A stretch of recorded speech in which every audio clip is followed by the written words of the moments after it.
I begin this record the way I have begun every field report for the past 24 years, by naming the case, its coordinates, and its temporal boundaries. Case B73. Location: floating quarantine vessel, Aegir, Black Sea. Date of initial observation: March 3, 2024. If this report ever reaches the archives, it will be my last. I have written thousands of these documents, but never one that trembled in my hands as I typed. The protocol requires that every investigation begin with a controlled summary of credentials, so that responsibility can be measured. My name is Dr. Hannah Kovács, Senior Field Epidemiologist, World Health Organization, Emergency Response Unit. I have spent 2 decades tracing the geometry of infection: cholera through desert wells in Sudan, hemorrhagic fevers inside the bamboo hospitals of Myanmar, a fungal bloom that devoured insulation in the frozen tunnels of Greenland.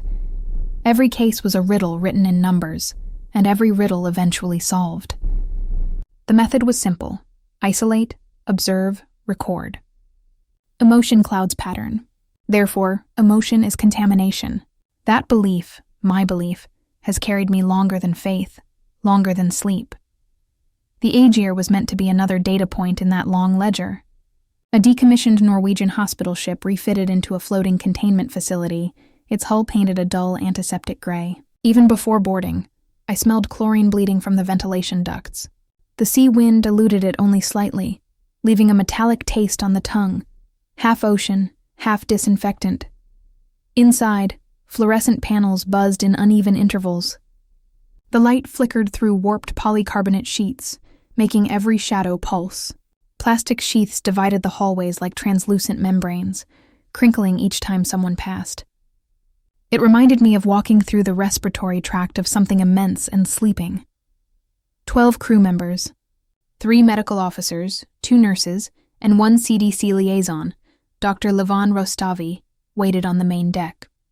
The ship's engines idled below us with the rhythm of a slowed heartbeat. Distance to shore 5 hours. Distance to interference, absolute. Levan extended his hand and gave a brief nod. Isolation has its own gravity, he said, more to himself than to me. I noted the comment, then the ambient temperature, then the smell of rust along the railing. Procedure steadies the mind. Description becomes sedation. I recorded initial environmental variables aloud, the way I always do. Relative humidity, 73%. Ambient particulate density normal. Olfactory trace chlorine dominant. My voice echoed down the corridor and came back a half-second late, as if the air itself hesitated to return it. The first anomaly was trivial, too trivial to merit notation, yet I noted it anyway. A deckhand, uniform still creased from storage, greeted me by name. "Welcome back, Dr. Kovács," he said. "We haven't seen you since Geneva." I told him he was mistaken. I had never been to Geneva in his lifetime, nor had I met him before. His smile faltered, uncertain. "You lectured us," he insisted. "The slide about statistical ghosts, remember?" Statistical ghosts. I almost laughed. The phrase sounded like something I would have said. I dismissed it as fatigue, both his and mine. Still, when I reached my cabin, I powered on the recorder and spoke a single sentence outside of any protocol. Crewman identifies prior meeting that never occurred. Possible stress response. Then I paused. The ship hummed around me, a slow inhalation through its metallic lungs. I could feel it beneath my feet, each vibration like a pulse aligning with my own. I set the recorder back down, rewound, and replayed the clip to verify audio quality.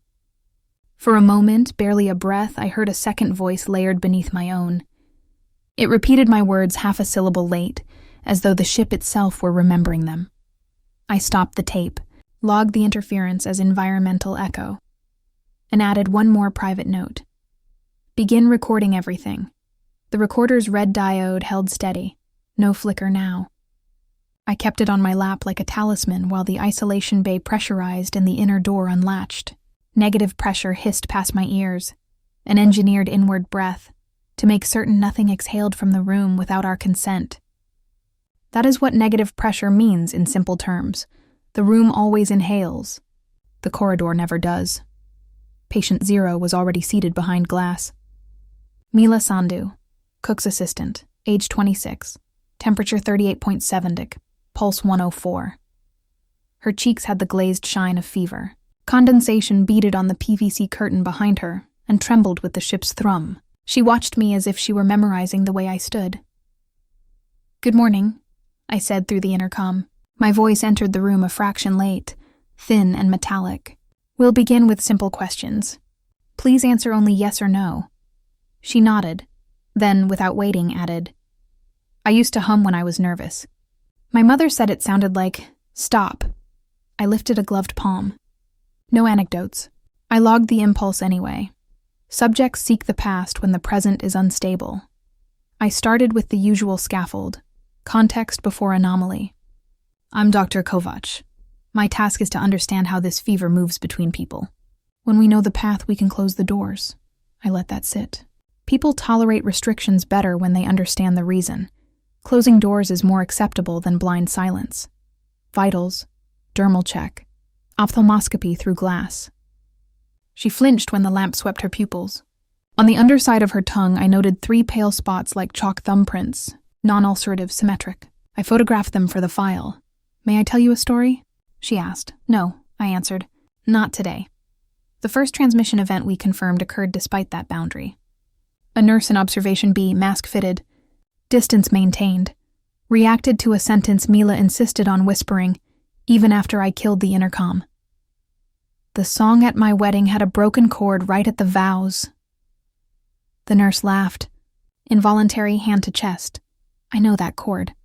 Within minutes, she complained of a sand-grain pain under her tongue. When I checked, the same chalky triad had risen there too, like a copy printed through carbon paper. This is why it was impossible. In outbreak work, diseases travel through material routes: blood, air, water, touch. A sentence is not material. Air carries words, yes, but the filters were intact, the distances controlled, the masks sealed. If the vector were simply breath, the events would have been general, not selective. Only personal content produced lesions. Procedural talk, dosages, temperatures, schedules, did nothing. Stories did everything. I escalated to controlled interview, sealed glass, 10-second intercom delay, my questions pre-written, yes, no only. Even so, when we played back a clip of Mila recounting the off-key chord, strictly for verification, the technician at audio developed the triad. The playback, not the breath, had carried it. I wrote the note I did not want to write. Transmission linked to semantic content. In plain speech. What the words mean, not just the air they ride in. Levan stood with arms crossed, mask loose at the bridge. "Psychogenic," he said. "Contagion of suggestion. People hear about a symptom. They manifest it." His tone had the confidence of fresh certainty. "I have liked and disliked that sound in many colleagues over the years. We control for suggestion," I said, and I did. We randomized audio, autobiography versus neutral text, voice modulated to white noise cadences. Only the autobiographical segments produced lesions. We shifted to written material. Again, neutral weather reports were safe while diary pages were not. The pattern persisted across medium, meaning traveled. Format did not. Blood panels returned with an ache of déjà vu. No pathogen. Cultures clean. But the RNA methylation profile, the chemical punctuation on genetic text, showed a rhythmic alteration synchronized to syllables in the autobiographical segments. Imagine tapping commas and periods into the letters of your genome to match the beat of a sentence. That is close enough for the lay mind. I repeated the assay 3 times with fresh samples and different technicians. The rhythm etched itself each time. "Contamination," Levan insisted. "Replication," I countered. "The third replication is where skepticism goes to rest." I stepped out for air and found there was only disinfectant, salt, and the ghost of frying oil from a galley sealed since morning. The engine shudder ran up the soles of my feet. In the corridor, 2 nurses were laughing, the laughter clipped. Guilty. "Do you remember that old TV program?" one said, "with the dog that—" She stopped when she saw me. Silence fell like a dropped tray. Within 20 minutes, they both reported a metallic taste and a prickle under the tongue. Under the penlight, the triad, identical. I did not look at Levan. I did not need to. My chest felt like cold storage. I ordered level 4 protocols. Top line, no compromise. That means positive pressure suits, speech restricted to procedural phrases, written communication vetted, no personal content. In simple terms, no one shares memories. Not a birthday. Not a hometown. Not a chord from a wedding song. We taped placards to doors. Report in data only. I returned to Mila. Through the glass, she pressed her hand flat, palm to palm with mine divided by polycarbonate. The ship hummed. The plastic breathed. "Doctor," she said when the intercom rose, "you looked different when I saw you last." I had never seen her before 2 hours ago. I cut the channel and wrote, "If recollection is a vector, then knowledge is a surface." The sentence made me colder than the room. I placed it at the top of the log so no one would miss it, including the part of me already inclined to forget. Down the hall, the audio bay light blinked with an alert I didn't authorize. Playback queue active, a file looping itself. Levan moved toward it, already reaching for his headset. "Don't touch that," I said, too late to sound calm, and with that motion, the hand, the wire, the wanting to hear, we crossed into Chapter 3. The next 48 hours were consumed by what we call resolution work, the dissection of cause from coincidence. In epidemiology, pattern without mechanism is myth.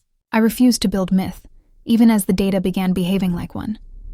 The containment base smelled of bleach and warm circuitry. Every surface had been stripped, sealed, indexed. The deck thudded rhythmically with the ship's pulse, a reminder that the Aegir was both laboratory and living host. I started by charting the emotional valence of every recorded interaction, the intensity of feeling behind each shared memory. The trend was immediate. The more emotionally charged the exchange, the faster symptoms developed. I wrote the equation in my log, half scientific, half metaphor. Transmission emotional charge. In plain terms, the stronger the memory pulled at the heart, the faster it spread through the room. It reminded me of how a magnet draws filings. The more powerful the field, the swifter the alignment. The analogy helped the junior staff understand what numbers alone could not. Levan hovered behind me, arms folded, trying to look detached but failing. "You're assigning sentiment as a quantifiable vector," he said.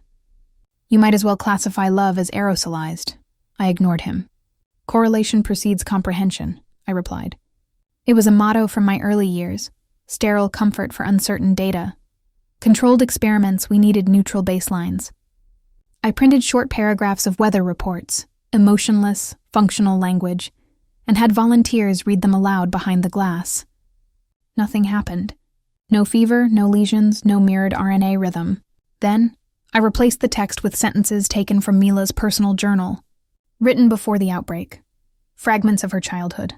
Her mother's lullaby, her wedding cord.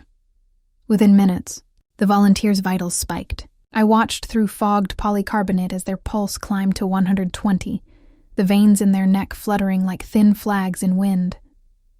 Later, MRI scans revealed something I had to verify twice. In healthy subjects, the Broca's area, the speech production center, shows predictable activation when speaking or reading. In the infected, the same region pulsed with paradoxical resonance, even when they only heard another person's memory. It was as though the brain believed it was the owner of that memory. When I explained this to the team, I simplified. Imagine reading someone else's diary and finding your handwriting inside. That's what the scan is showing. They nodded, but none smiled. Scientific escalation, Number 2. The second escalation came from the neuroimaging suite. The MRI slices of infected crew showed neural overlays, patterns from one subject appearing faintly atop another's brain map. We call this convergence artifact in imaging, a common glitch from misaligned data, except here, the same ghost pattern appeared across multiple machines, on isolated days, with different operators. The overlays weren't additive. They replaced parts of the originals, like a transparency swapped mid-projection. Each brain's identity signature was fading into a collective composite. I annotated my findings carefully, the way a cartographer labels reefs. Identity topography unstable. Overwrite suspected. When I leaned back, Levan was watching me, his eyes pale from fatigue. "This isn't a virus," he said. "It's performance art by a trapped population. You're feeding it." He meant mass psychogenic illness, group hysteria born of isolation and expectation. He wasn't wrong to consider it. It's the rational refuge of every outbreak that won't behave. Still, his tone grated. "Replication invalidates delusion," I told him. "Falsehoods don't standardize." He laughed, dry and brief. "Then why are your volunteers all dreaming about the same hallway?" Levan's skepticism and the audio diaries, he began recording himself at night. A self-anchoring technique, he said. Each entry started identically. "My name is Dr. Levan Rostavi. I am aboard the WHO vessel Aegir. Today is March." He repeated personal details to stay tethered. Birth date, home city, his sister's dog's name. At first I respected it. Professionals build rituals against erosion. But soon, I noticed he whispered the sequence again, even off mic, as though defending his edges from something leaning close. Environmental tension fog rolled in thick on the third night, blotting the horizon. The radar array flickered, then showed nothing but static. The sea swallowed its own outline. We moved through corridors muffled by hanging plastic curtains, their surfaces wet with condensation. Every motion made them sigh. In the medical bay, the hum of the generator turned irregular. 3 beats, then pause, like a skipped pulse. I heard my own voice faintly through the comm system, snippets from the day's dictation, looped through a faulty circuit. My voice, but not quite aligned, half a syllable slower, as if I were following myself. Levan caught me listening. "Auditory pareidolia," he said. "You're hearing meaning in noise." I wrote instead. "Signal mimics speaker." He left to recalibrate the equipment. The echo persisted long after the power cycle. Thematic escalation, number 2 at 200 hours. I reviewed Mila's last blood panel. No pathogen, no protein fragments, no viral shell. Only that rhythmic RNA methylation, pulsing like a metronome in fluorescent dye. The rhythm matched her speech pattern from the last interview almost perfectly. It should have been impossible. RNA methylation is like punctuation marks in our genetic text. It regulates how genes are read, not what they say. It doesn't synchronize to external stimuli, certainly not voice cadence. Yet every sentence she had spoken had rewritten a microscopic echo inside her cells. I wrote the simplest explanation I could. Speech leaves molecular footprints. I stared at the phrase for too long. In the quiet between the ship's hum and my heartbeat, I realized something else. The boundary between data and witness was dissolving. Every number I wrote was another retelling of the story, and every retelling risked replication. Knowledge itself was beginning to behave like contagion. Levan returned, eyes rimmed red. "We can't radio shore," he said. "Transmissions bounce back. Same message reversed. Reversed?" He played a short clip of his call. Our voices fed through static and returned as a perfect mirror. Syllables inverted but tonally precise, as if the ocean itself were speaking backward. I should have logged it as equipment malfunction. Instead, I shut the notebook and whispered, "Then the sea's infected too." He didn't laugh this time. At dawn, fog pressed low enough to scrape the antennae. I stood on deck, recorder in hand, and spoke into the wind. Aegir, Day 7. Communication suspended. Phenomenon persists. The water below moved in slow spirals, oily in sheen, reflecting light that seemed to originate from beneath rather than above. The ship's engine ticked like a watch winding down. "Somewhere under my feet," Mila whispered again, her words faint through the ventilation duct, the rhythm of her wedding song repeating its broken chord. I wrote one more note before closing the log. "Cause remains unconfirmed. Effects undeniable. Knowledge exerts biological consequence." When I looked up, the reflection of the fog lights shimmered across the water in 3 perfect circles. Pale, symmetrical, the size of lesions. The Aegir drifted forward, blind in fog, into what felt like memory itself. The whisper began as interference, faint modulation on an inactive frequency. The technician on night shift thought it was feedback from a loose cable.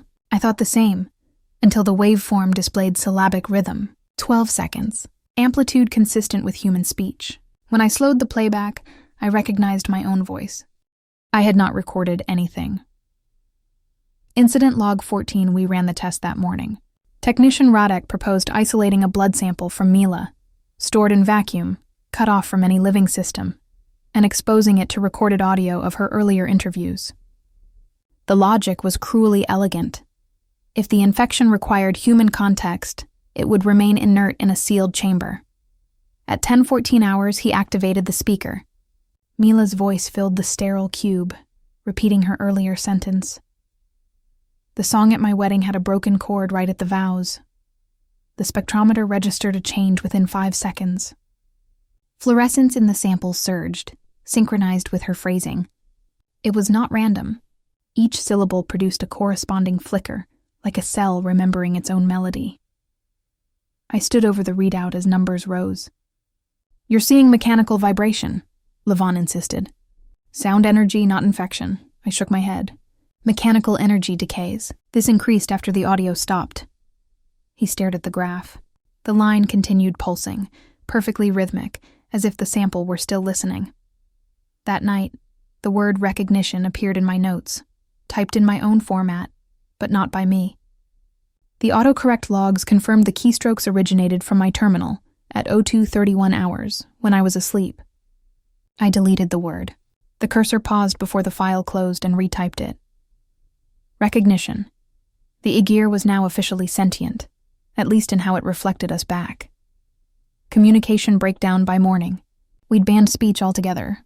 Conversation was replaced by laminated cue cards. Yes, no, vitals stable, isolate sample, repeat test. The ship fell into silence. The hum of the generators became our new language. The silence did not comfort. It magnified every creak and footstep, the groan of metal expanding and contracting under temperature drift. I began hearing what sounded like voices through the vents, but the pitch shifted subtly with each pass, as if correcting itself toward coherence.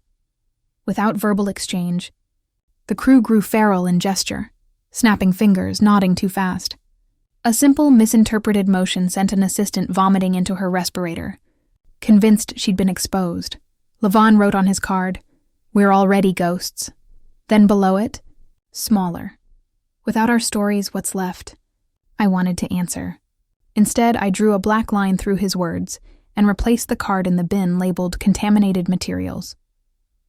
Scientific escalation, there are 1940 hours.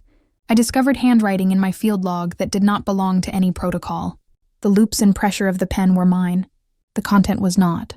It described dinner with Mila at port, March 8th. I had never left the ship, and certainly never dined with her. Handwriting analysis confirmed the strokes matched my baseline exactly. Muscle memory, not forgery. My hand had written an event my mind denied. I examined the ink under ultraviolet light. Microscopic fissures traced each letter, filled with salt residue. Sea air could not have reached my workstation, unless the contamination wasn't outside. I checked earlier pages. The edits had spread backward, as though the infection was rewriting the past. Pages from 2 days ago now contained words I hadn't used in years, personal words. A mention of my brother's laughter. He'd been dead since 2006, a fact I had not spoken aloud in over a decade. When I looked again, the sentence had changed tense. It now read, "He laughs." Thematic escalation. 3I recorded the event verbally against my own restrictions because silence had become unbearable. My voice trembled less than I expected. Observation. When documentation alters retroactively, the framework of verification collapses.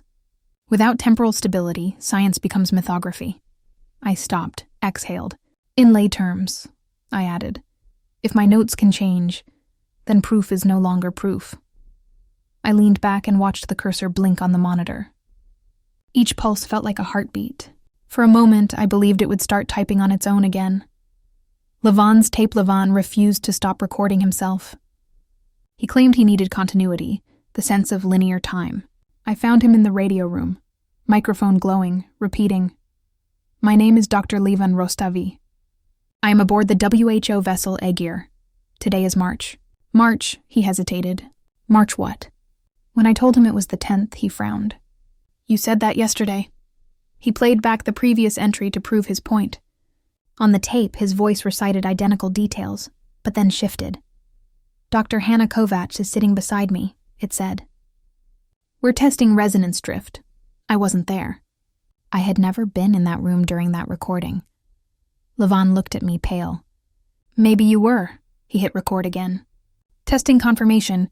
I lunged to stop him, hand over the mic.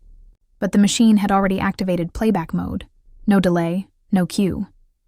His own voice bled through the speaker, whispering, I remember her wedding now. His body folded mid-breath, eyes rolled upward. A dark halo of sweat bloomed across his collar. When I forced his mouth open, I saw the triad of lesions on his tongue. Perfect and dry. He tried to speak but only exhaled one word. Remember, I destroyed every remaining recorder on the ship. The sound of their breaking was the first honest noise we'd made in days. Isolation deepens. We tried to send a mayday. The communications array emitted signal but received itself in return. A perfect echo. The message came back before it was finished transmitting. At 2309, the navigation console displayed coordinates no longer recognized by naval maps.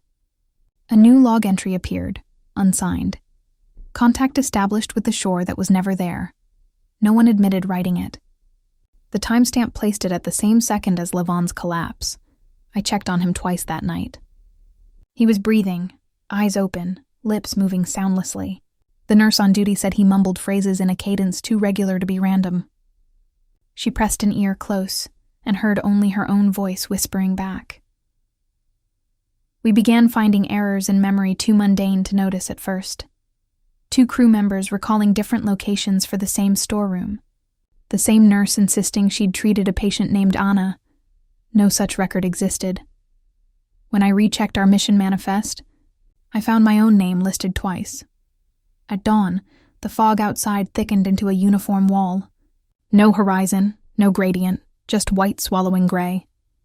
The air on deck smelled faintly of copper, as though the ocean beneath had blood in it. Inside, our world contracted to the few meters of the quarantine bay and the hum of recirculating oxygen. I reviewed my notes for the 1000th time. They described experiments that could not have been conducted with the resources aboard. I closed the file and whispered, despite every rule I'd made, who is writing this with me? Something answered from the vent, using my own tone, half a syllable slow. We are. I sat there for a long time, counting my breaths, until I realized I was doing it aloud. Each exhale matched perfectly with the echo's return. When I finally opened the log again, a new sentence waited at the bottom. Observation confirmed. Infection self-propagates through remembrance. I don't remember typing it. But it was written in my hand. The fog did not thin overnight. It thickened, grainy, particulate, like milk left too long on heat. By morning, the Aegir floated inside a white chamber with no walls. The ship's horn would have been pointless. Sound had nowhere to go but back. The deck felt softer underfoot, the way linoleum yields after years of disinfection. I counted 5 beats of the generator and a pause. An arrhythmia now stable enough to schedule. Against total containment began it. Aegir, we sealed every door we could. Seal and pretended hinges were borders. Only 3 of us remained clear-headed enough to work. Myself, Levan, ambulatory but slowed, pupils wide and glassy, and Nurse Ortiz, whose hands still moved with the exactness that separates care from harm. We wore positive pressure suits that whispered with each breath. If a suit ever frightens you, the fear is rational. It makes a human into equipment. We converted the comms bay to a war room. The room's lights are designed for crisis, flat, shadowless, unkind. We laid the remaining cue cards in neat columns and wrote 5 new ones with a black marker. Silence, no stories, data only, do not play audio, isolate memory cues. The absurdity was not lost on me. We were trying to quarantine the past.